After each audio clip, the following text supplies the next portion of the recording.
Hi, I'm Sarah Spolstra, and I'm a graphic designer and marketer for Moonshine Design. And I've been helping the IMTA get the word out about the testing they're doing for Colorado, Texas, and Tennessee to prove the energy efficiency for CLT and log homes. And today we're talking to the nice folks at Sashco. Good. So we have Les Birch, president of Sashco. Actually, Les, I should ask you your role too, because I know you're wearing lots of hats lately. Well, yeah, I'm president, and if you go back way years, it's not my fault. But yeah, and but now I'm serving as director of R&D as well as marketing. So we're looking for a few positions right now. Mhm. Always growing, so that's Yeah. good. Carice, what's your role now? Marketing manager and customer service manager for the Okay. log side. And then we have Todd MacArthur. And then Todd, what's your role there? I am the manager of the log segment team here for Sashco. Okay. And well, why don't you all tell me how long you guys have been in your role at Sashco, I guess, too. Well, I guess I'll start that. It's only 52 years or so, just plus or minus. So not that long, but we've had a fun trip. 52. I'll go next since I'm only a little bit behind that at almost 21 years now at Sashco, and in this role 16 of those years been in and around marketing. So 21, you're almost ready to graduate. I know I'm ready to I'm Oh, ready to graduate college. So yeah, you're Sashco going to take College. your master's next. I'll bring up the far rear here. I'm only 50 years behind Les. I've been here for about 2 years, hired into this role, but I'm the newbie, The rookie. the rookie. Well, I wanted to ask you guys, since you've been really gracious about donating to the IMTA and your time, what made you guys donate and get involved? Well, for me, because I've been here a while, it doesn't feel like, in some ways, a new organization or different because, especially with regard to the codes and the R value issues in log. I mean, we've been doing this for, I don't know, 30 years. Back when the Building Systems Council, and it was decided we'd go to Oak Ridge at that point and start getting some better objective data. So just seems like almost forever. And it wasn't hard to join this because it's just a follow-on initiative to what we've been going for quite a long time. And I think I speak for everybody who's involved with these groups that we're passionate about log homes and the log home industry, preserving them, making sure that they'll still be around for many years. And so donating to the important work that IMTA is doing makes sense. And, Todd's the one doing the volunteering right now on the board for the IMTA, kind of simply us doing our part. Yeah, I'll add into that. And, I know Sashco has been involved in donating to the IMTA for many years. I've only been here for 2 short years, but it was a natural place for me to jump in and provide support for IMTA that is really pushing for common sense things in our industry. So it's been a really good match for me to jump in on as the representative for Sashco because it's a good effort. Yeah, and you've been helping coordinate the cubes quite a bit, haven't you? Here in Little bit, Colorado. little bit. I've done none of the heavy lifting, but I am for at least the one at the Colorado School of Mines here in Colorado. I've been fortunate to be able to involve myself, help get them play stained and watched over. So yeah, it's been an exciting journey. Thank you. We really appreciate your help.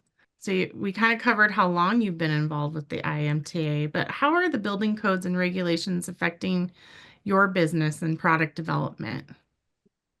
So yeah, we were talking about this a little bit earlier, just amongst the three of us. And since this particular one So I'll mention this, but go on to more general things because I thought I wanted to share from the outset. People in the log industry or any kind of solid wood structure knew that thermal mass was an issue and not being taken into account. We knew these homes were energy efficient. Just living in them, you know that. And all that was factual. I have to say, one of my driving forces, and what just bugged me to death, is I'm looking at these codes and I'm saying to myself, you are outlawing the house that Abe Lincoln grew up in. How ridiculous is that? This is an American heritage. And so just on that alone, I mean that gave me a little more emotional passion around this thing, to see this through. And obviously, it's been a very long journey. But in terms of the building codes in general, we obviously have to be up on those, and sealants play a big part in any kind of joining system. And we try to be ahead of it. In other words, do a better job than the code might want. But one of the things I realize about codes, which is the downside, so what I don't particularly like, is the codes tend to memorialize old techniques. I mean, by the time it gets into the code, which could be 10 years or 15 years, whatever, we're beyond that. We've thought of new ideas. And so, we're really plugged into the building science movement. And I mean, they're making great strides and they're doing it fairly quickly. And they're training people in that to learn better techniques. And I just don't want the codes to slow us down. And sometimes they have that effect. And that's my speech there. So I'll hand it off to Carice. I'll speak to the product development side more. Building codes don't come into play on the product development side as much, other than, they want things to be sealed properly. And we've been doing that for years and years. So I'd say we're ahead of the curve when it comes to product development, and never satisfied with where we are. Because like Les said, the techniques change, and therefore the products necessary change as well. And we like to be on the forefront of that. So building codes don't affect the products that we do as much, but knowing what those codes are and knowing where the future is going to be is certainly something that we're always paying attention to, as part of listening to what people really want, and figuring out how to deliver on it in a high quality, excellent performance way. Yeah, and I will say the things that change, and this is the other side, I guess, of the frailty of codes, is I can be an inspector, walk around, say, yeah, there's sealant on that window. I don't really know whether it's sticking to the window or how long it's going to stick to the window. So as building materials change, and there's a lot of composites, every year new composites come on the market, we need to be concerned that our product is compatible. It will stick to it. It's not going to get stained by it. So there's a continual effort as materials get better to retest all of that. Mm-hmm. And I should ask you guys too, this wasn't on our questions I sent ahead of time, but like, how do you see the testing from the IMTA helping Sashco in particular? Well, certainly it should help us sell a little bit more of our sealants. Really, though, I think the bigger thing is, we know that sealants, whether they're ours or anybody else's, play a big role in whether a building is properly sealed and energy efficient. And that goes to a lot of other things. That goes to the carbon footprint that so many municipalities are concerned about now, and your energy footprint.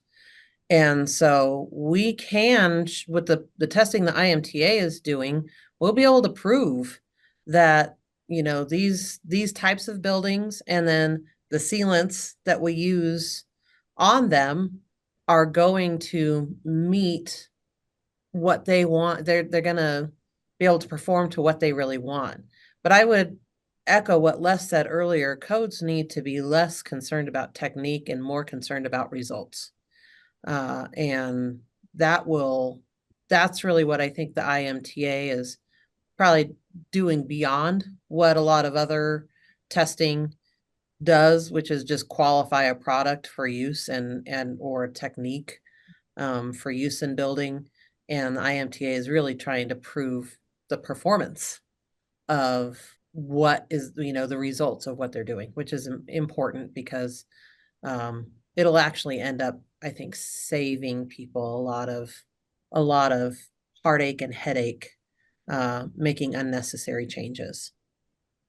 Yeah, and I think, I mean, in this case, it's sort of existential for the solid wood wall. Is that going to exist? And our log manufacturer is going to be able to continue to put new homes out there because, as an enthusiast, you don't want to be told you got a drywall over your timber or your logs. I mean, that's crazy. But also, we just, we get hooked to our industries and we're willing to support the industry, whether it directly can trail to us in terms of business, just because we need to be for the industry. And, those industries change, but we want our customers to be successful. And that's just part of our DNA. And yeah, of course, it ends up helping us, but sometimes it's more about, hey, can this enterprise thrive, or can it even stay in business? And that's been this almost a threat for a long time for the log industry. Todd, did you have anything you wanted to add? I'll tag on to a little bit about what Les said and Carice, and Les talked about the history of log homes, right? Abe Lincoln's home. And we at Sashco care about the history of this industry. We're a part of it. Carice talked a little bit about the future and building science. One of the things that has been just impressive for me joining Sashco and then joining the IMTA effort, I think that we're so much in line in that we're not just focused on the past and the history, we're looking to the future. Building science is a huge thing here in Sashco. R&D and development for the best products for our applicators, for our manufacturers, and for the homeowners is part of what drives us every day at Sashco. So being a part of this IMTA effort really just goes hand in hand with who we are as a company. So it's exciting. It is exciting. I really appreciate your guys' involvement. Let's see, what else was I going to ask you? What are your biggest challenges in developing products for the log home industry? Weather. Yeah. I told Les a few months ago, we can figure out how to solve for the weather, the problems that we could solve for, keeping job sites going, preventing some of the problems that come up on homes that are built in the middle of winter and need to be sealed up. And it's hard to find products that can be applied in the middle of winter. That is one of the biggest challenges. And then, just to a certain extent, some of the technology for the ideas that you have don't exist yet.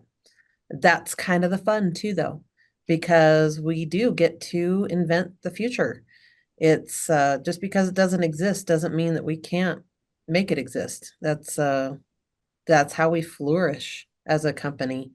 And again, part of why it's a good thing for us to partner with the IMTA, because they're interested in the future of the industry without throwing away the good things from the past, being solid wood is an excellent building material. So just, figuring out how to really make sure that we pay homage to the things that still do work and are still good. It's almost like wood is coming on as a new thing again, which is so weird because it's been around for ages and ages, but people are starting to understand the great things about building with wood again. And we really want to make sure that when we are doing our product development, that we're paying attention to the great things and also solving for the things that have not been solved for yet. See why we like Carice. I mean, everybody talks about the weather, but nobody does anything about it. Nobody does Well, anything. Carice is challenging us to change the weather, and I so am, it's one of I our am, big initiatives. But I think we can make some progress. I have plans to make progress. I'm not a chemist though, so we'll see how that pans out for us. We'll see how that goes. Well, that's a really good segue into my last question, which is where do you see the log home industry in 5 to 10 years? I'll speak to that first. Having, only joined the industry a couple short years ago, it's been exciting for me, a huge learning curve, but I'm excited to look to the future. And being part of the IMTA, it's been nice for us and for me to be among like-minded individuals who are not just sitting on their laurels doing it the way that we did it 10, 15 years ago. I think there are a lot of great minds trying to push this industry forward. Carice mentioned, a return to solid wood and construction, and that goes from everything from, here in Denver, we've got several mass timber, I'll call them skyscrapers going up, to our log home manufacturers and hand scribers that are out there. So I feel really good, and I'm excited to see the next 5 to 10 years and the things that we're doing with the IMTA, assuring that the homes that are built are well sealed, incorporating building science, modern building science into them, but keeping that tradition and the warmth that wood brings into the building industry. So 5, 10 years, it's going to be exciting. You guys, Crease or Les, do you have anything you want to add to that? Do you want to give the right answer, Les? Yeah, what I'm trying to read my answer, but I think this isn't very smart forecasting, because we're already in the trend of a combination of building materials. So we are we're growing a lot more in a variety of materials. So people are choosing, rather than a complete log home, we're getting stone, we're getting stucco, we're getting timbers. And so it seems like that's an obvious trend now, and I think that's going to continue. And as Chris mentioned, mass timber is coming back into the fore. We didn't think we could build with wood. Of course, all you have to do is go to Europe, and you have these 500-year-old wood structures. And so, But, now we're approved actually in Denver, I think, for 14 stories for a mass timber structure.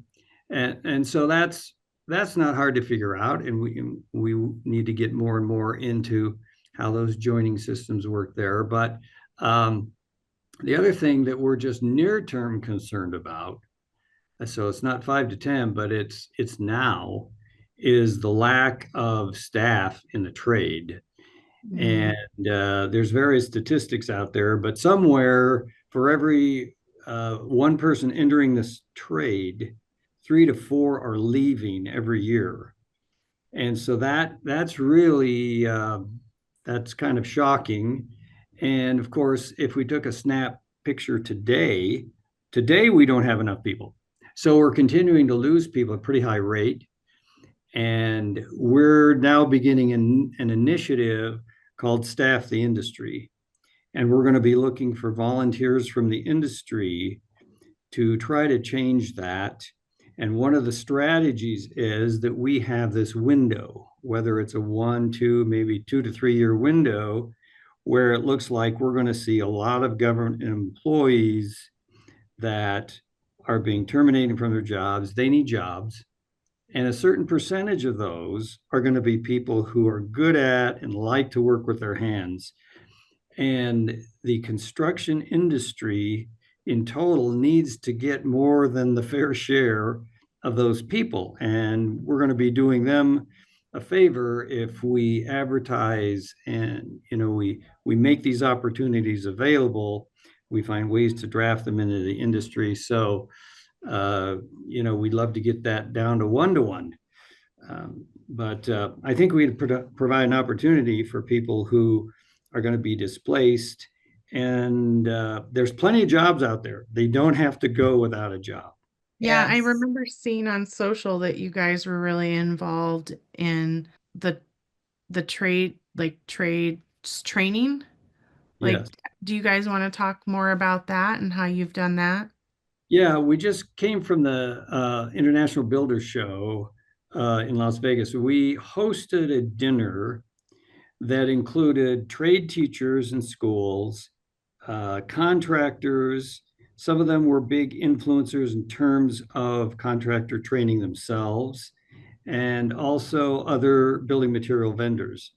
So we had over 150, I think it was 160 people, just to celebrate these trade teachers who, in many cases, have very, very little in resource. They have a trade school, but their communities don't really vigorously support it. Parents still think you got to go to a 4-year degree. And so they struggle. They struggle to get supplies. They struggle to get projects for their students to participate in because they have to get hands on.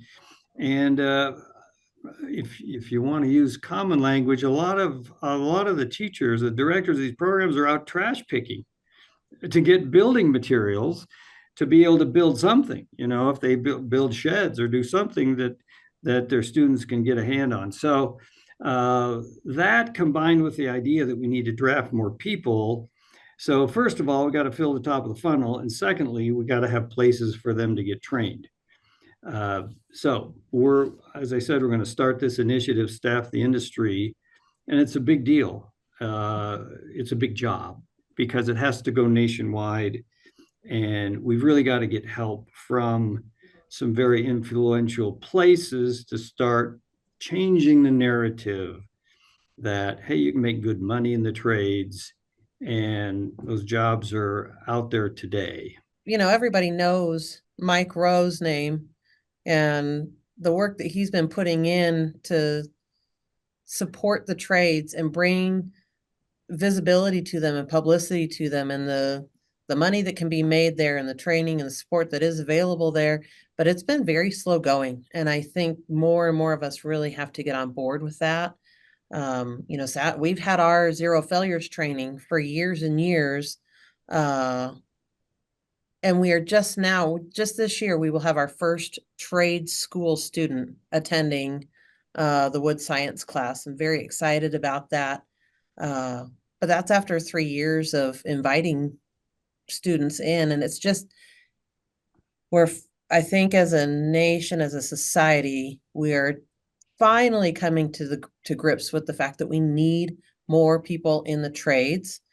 And in the log home industry in particular, there's so many years of experience from the handcrafters to the manufacturers that needs to be handed down to somebody in order for that to continue. And we got to get more kids involved with that. We got to get more people who are in the trades now out there talking about what they do. And that is, I think, something difficult for a lot of people who are in the trades, because they don't like a lot of people, they don't like being in front of a camera. They don't like getting a lot of attention. They like working with their hands. So figuring out how to give them a voice in a more comfortable way, this Staff the Industry initiative, getting more volunteers for that, should really help that. And I hope that will spread to all the trades, including the log homes, to get more people into this world. So if I were a student going to, like, say, Boulder Tech, how would I attend ZF? Would they contact you, Carice, if they Well, were this interested? year we're sold out. How do you like that? Okay. But yes, they would contact me, because we want the trade school students coming if they're interested in having a career in the log home industry. We also have a conventional construction zero failures, and we waive their registration fee. We don't waive it for everybody else. There's a lot of value in these classes, but because of the lack of funding, that's one of the easy ways that we can support. So we waive their registration fees, and they just need to reach out to me, and we'll get them hooked up. That's awesome. We also, I mean, the other thing is that Sashco knows so many pros doing this business. So if they're interested in getting into it and don't want to wait for zero failures, we know so many contractors who are doing finishing work, who are doing building, that we can connect them with to get to on a job now. There is no shortage of need for people who are willing to work. And we know the people doing it. And so we are very good at making those connections. That's awesome. Thank you, Carice and Les and Todd. I think we're coming up on our time, and I know you all are very, very, very, very, very busy. So I want to be respectful of that. Well, our goal here was to give you a pretty giant and time-consuming editing job. And I think Yes. we did that. We succeeded. Oh, You're welcome, I'm going to Sarah. hire somebody to help me. So, so I think that's fine. Well, you guys are awesome. Thanks for being up for this. I really appreciate it. Thank Absolutely. you, Sarah. No problem. You guys make it easy. So,